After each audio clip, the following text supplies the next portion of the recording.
Okay, You may start I'm now. here. Can you listen to my voice clearly? Yes, Yes. I can hear you Yes. clearly. Macam ni lah namanya presentation. Dia akan jadi memeriahkan keadaan kita. Okay? Nah, bukan sebab saya yang perlu cakap banyak, tapi awak semua yang boleh create the environment, the situation more attractive, more happy lah. Okay, teruskan. Okay. Assalamualaikum warahmatullahi wabarakatuh. Today we will be the last presenter of today.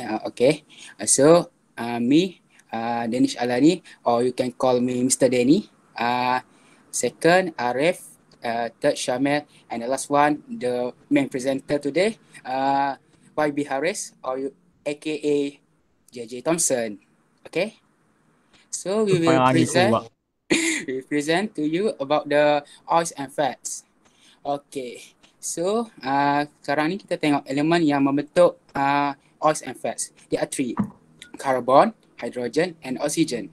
Jadi kita boleh tahu bahawa oils and fats merupakan compound organik carbon compound. Okay, sebab ada karbon. Dia ada dua kan, organik dengan inorganik. Inorganik ni yang tak ada karbon. Contohnya water, H2O. Okay, understand? Next, fats and oils are natural ester. Jadi kita dapat tahu bahawa dia exist secara naturally, semula jadi. Kemudian, fats and oils are formed through esterification, melalui satu proses esterification di antara dua reactants, iaitu glycerol dan fatty acid. Okay, at the top of the slide, you can see that the process of esterifications between alcohol and carboxylic acid produce ester plus water.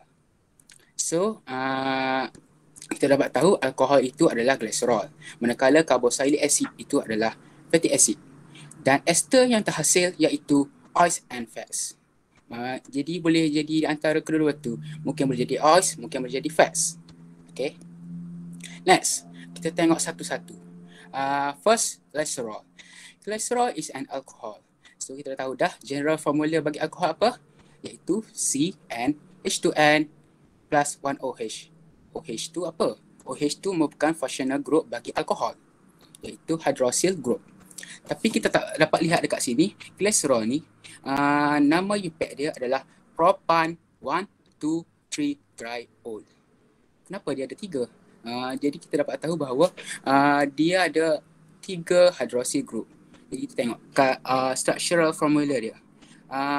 C1 ada OH, C2 ada OH, C3 ada OH. Jadi dia merupakan satu alkohol yang mempunyai 3 hydroxyl group. Okay, next, fatty acid. Fatty acid is a carboxylic acid, merupakan sejenis asid carboxylic. It has a long chain of carbon atoms, RCOOH or CnH2n plus COOH, right? COOH ni merupakan functional group bagi fatty acid kan, iaitu carboxyl group, COOH. Okay, apa tu R? Kenapa dia tulis R? Kenapa dia tulis yang panjang-panjang tu? Sebab R ni merupakan alkyl group, iaitu mungkin boleh jadi metil, boleh jadi etil yang kita belajar H3 apa tu. Okay, kita tengok dekat proses esterification kat bawah tu. Scroll down please. Okay, thank you. Okay, this is the process of esterification. Kita tengok.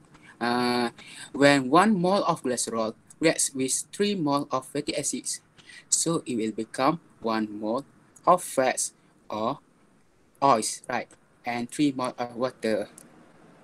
Lepas tu kita cuba tengok dekat asid lemak tu, fatty acids. There are 3, right?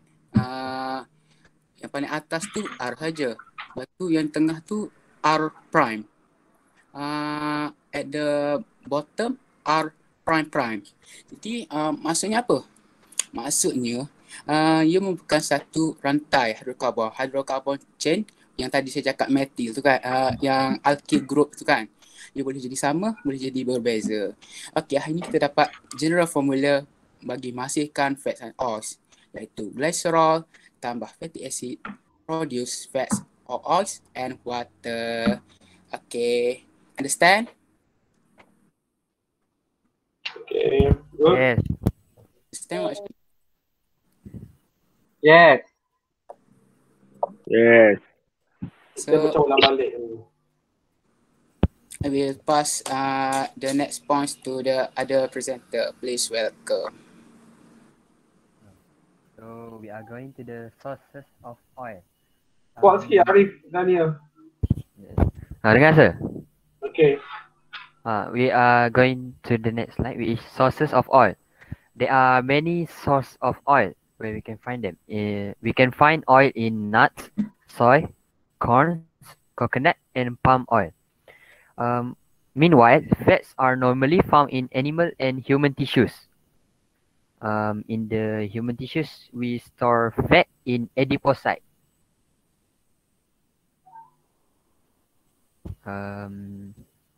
There are a few aspects which we can differentiate. Next slide, JJ. There are a few aspects which we can differentiate oils and fat. First is their source. Oils originate from plants, while fats originated from animals. Physical state of oil at room temperature is liquid, meanwhile fat is solid. Oils have a lower melting point than fat. Lower melting point means less heat energy is needed to separate oil molecules, but a higher heat energy is needed to separate fat molecules.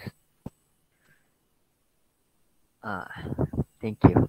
So the next aspect is content of fatty acid. Oils contain high percentage of unsaturated fatty acid, while fats contain also high percentage but of saturated fatty acid. The example of oil is palm oil, and the example of fat is butter. Okay. So we are going to the importance of fats in cell.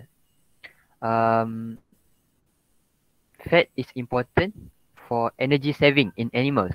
It also functions as a heat insulator for animals. The third one is it can protect our internal organs, both for human and animals.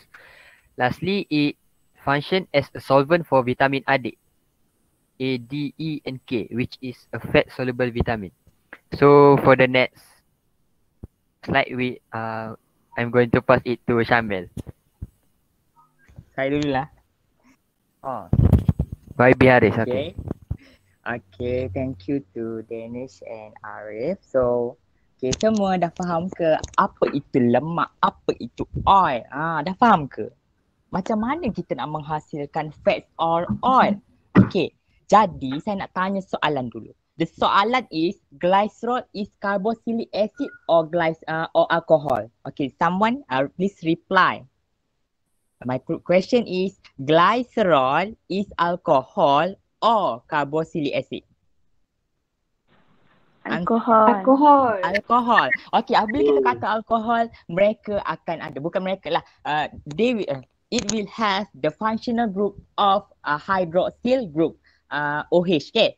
Jadi, pada hari ini saya nak bercerita about fats. Okay. Jadi, kita dah tahu. Okay, sebelum tu, please, apa kita kata, keep in your mind, fat or oil. Fat and oil tu ada benda yang sama. Mereka hampir sama. Tetapi, fizikal mereka yang berbeza. Macam mana fizikal mereka berbeza? Okay, nampak tak table ni? Yang Arif sudah explain to us tadi, inilah the physical mereka berbeza. Tetapi molecular, structure formula mereka sama. Okay, boleh faham tak? Mereka sama je. Kalau kita nampak tu sama, tetapi fizikal mereka berbeza. Inilah fizikal mereka. Kita tengok balik table tu. Boleh? Okay. So, okay. Fat. Fat ada dua. Fat is saturated fat and unsaturated fat. Dalam bab 2 kita belajar saturated dan unsaturated. Okay, siapa nak sahut cabaran saya? Sila bagi functional group bagi saturated. Kalau kita kata saturated, maknanya dia ada berapa bond? Jawablah. Single bond. Single bond. Dia tepu. Awak masuklah gapo-gapo pun tak akan no reaction. Okay. Kalau unsaturated dah saya tulis, okay. Nampak tak? Okay. Saya zoom sikit. Okay. Kalau saya kata saturated, dia akan jadi single bond sahaja. Di mana? Di dekat C dengan C. Between C and C, there will be a single bond. While unsaturated fat ada dua bond. Ada double bond. Okay, silap. Double bond. Okay. Jom kita tengok saturated fat. Okay, saturated fat saya highlight warna kuning. Nampak tak bahagian saya highlight warna kuning tu? Nampak tak? Okay, boleh tak korang bagi tahu saya apa tu? Functional group gapo tu? C double bond O, single bond OH. Gapo? Alkohol. Is it alkohol? Ataupun COO. COO. Begitu saya. COO. Okay, gapo? What? What is the functional group of COO? Tu. Jawablah. Carboxyl. The carboxyl means that apabila dia ada carboxyl, mereka tergolong dalam family carboxylic acid. Okey, jadi fat akan jadi saturated fat.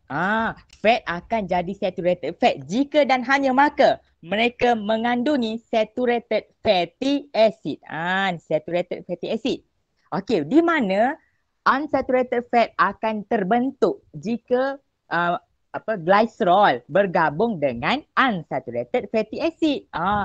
Nak tahu mana unsaturated fatty acid? Kita tengoklah the presence of double bond between C and C. Apabila ada double bond sahaja, mereka akan jadi tak tepu, unsaturated. Boleh tak? Boleh faham sekarang ni? Boleh. Okay. Jadi saya kata tadi single bond. Single bond maksud dia sudah stabil. Dia sudah stabil dan mereka exist in solid form. Sebab itulah mereka ni dalam solid. Di mana kalau unsaturated mereka akan jadi liquid. Okay. Jadi seperti kita tahu, kita dah belajar bio tahun lepas. Jadi apabila mereka tu lemak tepu, saturated fat, maka kandungan kolesterol mereka sangat tinggi. Sudah sangat tinggi pula. Okey. Tahu tak apa itu LDL? Siapa boleh tahu? Bagi tahu the maksud of LDL dan HDL. Bagi tahu korang. HDL. Okey, siapa nak interact me? Apa maksud LDL, HDL? LDL low density lipoprotein. Betul. Okey. Jadi apabila mereka saturated fat, mereka mengandungi LDL di mana LDL ini adalah kolesterol buruk. Kolesterol buruk akan membentukkan enapan plak. Okey. Saya nak melukislah rasanya hari ni. Okey. Nampak tak slide warna ni? Okey, dikatakanlah ini jantung manusia. Nampak tak jantung tu? Okey. Jantung manusia ada berapa chamber? Jawab. Ada berapa chamber? Ada 4 chamber. Okey. Ada 4 chamber. Okey. 4 chamber ini adalah left ventricle, right atrium, right tu. Okey, ini left atrium, right ventricle. Okey, di mana dekat sekeliling jantung kita akan ada arteri. Arteri yang namanya coronary artery. Okey, HDL dan LDL. Yang mana yang buruk? LDL yang buruk. LDL yang buruk akan membentukkan plak-plak. Plak ni enapan dekat dalam arteri itu. Means that darah akan terhalang daripada pergi ke cardiac cell. Apabila mereka tak pergi ke cardiac cell, maka mereka low oxygen content. Mereka tak dapat bekalan oksigen dan terjadilah heart attack dan angina dan sebagainya. Boleh? Okay.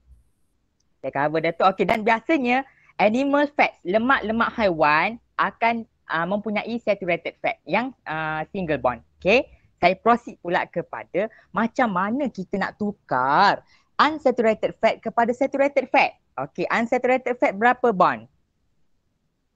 Unsaturated fat. Berapa bond? 2. 2 bond. Kita nak tukar jadi 1. basically kalau kita dengar sehafoyak sehafoyak pecah. Kita nak pecah ikatan ni jadi satu. Okey, tak apa. Tak faham lagi tak apa. Cuma saya bagi dulu. Okey. Unsaturated fat can be converted, boleh ditukarkan kepada saturated fat melalui proses penghidrogenan through the hydrogenation process. Okey, proses hydrogenation process ini adalah proses di mana kita tambahkan hidrogen. Kita tambah hidrogen. Okey, saya baca lagi. In hydrogenation reaction, hydrogen gas sebab tu nama proses ini adalah hydrogenation. Okey, dichannelkan into the unsaturated fat at temperature 180 degree with the presence of catalyst. Catalyst nickel dan platinum. Biasanya kita akan guna nickel as a catalyst. Okey. Biasanya kalau katalis ini dia group, dia adalah transition element. Ingat lagi tak transition element group mana?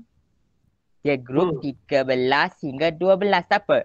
Awak belajar dengan saya, awak akan tahu the correlation. Awak akan tahu apa itu perkaitan. Boleh tak? Okay dah. Okay. Jadi dekat sini, okay, the process hydrogenation, proses penghidrogenan. Kita nak tambah hidrogen. Mana aplikasi dia? Aplikasi dia kita dapat lihat dengan margarine production. Kita nak menghasilkan margarine. Okay. The first step is kita convert unsaturated fat. Kita convert unsaturated fat daripada vegetable oil, daripada plant oil lah, daripada sayur-sayuran, minyak sayuran seperti, bukan, contohnya adalah palm oil. Kita guna palm oil kepada saturated fat, lemak tepu dan menjadi margarine. Okay, through the hydrogenation process or reaction. In this reaction, hydrogen gas molecule will be added to the double bond in the molecule of unsaturated fat. Okay, rasanya tak faham lagi tak apa. Jadi saya tunjuk dekat sini. Okay, tadi kita guna apa? Kita guna oil apa? Palm oil kan? Kita akan guna plant oil. Plant oil tu gapo? Contoh dia kita guna untuk jadikan margarine. Jawab. What is the plant oil that we convert into margarine? Okay. Sunflower. Okay lah, ni lagi. Kita guna apa? Plant oil apa yang jadi margarine? Okay, jawapannya adalah palm oil. Palm oil inilah yang kita convert kepada margarine. Palm oil tu unsaturated sebab lemak sayuran. Unsaturated, double bond. Okey, kalau saturated margarine dah jadi solid, dia akan jadi margarine. Okey, gini. Okey. Tak apa, sikit lagi dah. Okey, nampak tak apa yang saya highlight warna kuning? Warna kuning, nampak tak? Okey, itu double bond kan? Apabila double bond dia tepu ke tak tepu? Dia saturated or unsaturated? Unsaturated. Unsaturated bermaksud marilah gapo Monica pun come any reaction dah boleh dia boleh terlibat dalam reaction. Okey, saya nak tanya. Biasanya proses ini kita guna untuk alkane ke alkin? Hydrogenation, alkane or alkin? Alkin. Alkane ke alkin? Hydrogenation. Alkin. Kenapa alkin? Alkin double bond. Apabila double bond dia boleh berlaku reaction. Kalau alkane ada dua proses saja. Proses apa? The last question saya tanya. Combustion memang wajib. Okey, dan satu lagi adalah halogenation. Tetapi halogenation takut kita tertukar dengan alkin. Kita panggil dia apa? Proses apa? Substitution. Kita ganti dengan Cl. Ingat tak methane jadi tetrachloromethane tu. Jadi bromomethane. Sekejap, kalau awak sebut halogenation untuk alkane tu dia salah dah dia kena sebut substitution juga. Substitution. Okey. Okey, jadi dekat sini nampak tak double bond? Double bond ni dia putus, dia pergi ke sini dan sini. Then hydrogen ini kita lukis dia macam ni, hydrogen. Hydrogen ni ganti tempat double bond tu dan sebab tu main sini. Okey, sekarang nampak tak C dah hilangkan double bond. Dia jadi single bond balik, betul tak? Dia dah jadi saturated fat, lemak tepu dan stabil dan dalam keadaan solid. Okey, boleh faham tak? Itu je daripada saya. Okey, boleh faham? Boleh. Okay, then saya pergi kepada Syamil. Okay, faster Syamil. Boleh. Syamil. Okay, kejap. Alright. Hey, Kamera Syamil. the use of wah.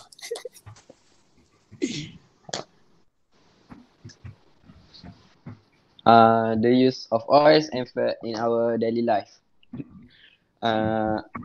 Biofuel. Oils and fat can be used to produce biofuels such as biodiesel to be used by vehicles with diesel engines. Nutritional source. Oil and fats supply energy and help the body to absorb important vitamins such as vitamins A, D, E, and K, which are soluble. Next, soap and personal care. Oils and fats are the main ingredients for soap making. Personal care items like skin moisturizer also utilize oil in their production. Animal feeds. Oil and fats are also used in the manufacture feeds for cattle to fulfill their nutritional needs. Although oil and fats are rich with benefits, excessive intake in our diet can contribute to heart-related problems, and not to mention body weight issue or obesity. The risk of arteriosclerosis or hardening of the arteries is higher if excessive fat intakes are sourced from animal or saturated fat. That's all. Habis dah Syamil? Dekat tu je Okay, saya. okay, very good explanation daripada kumpulan yang ini. Okay.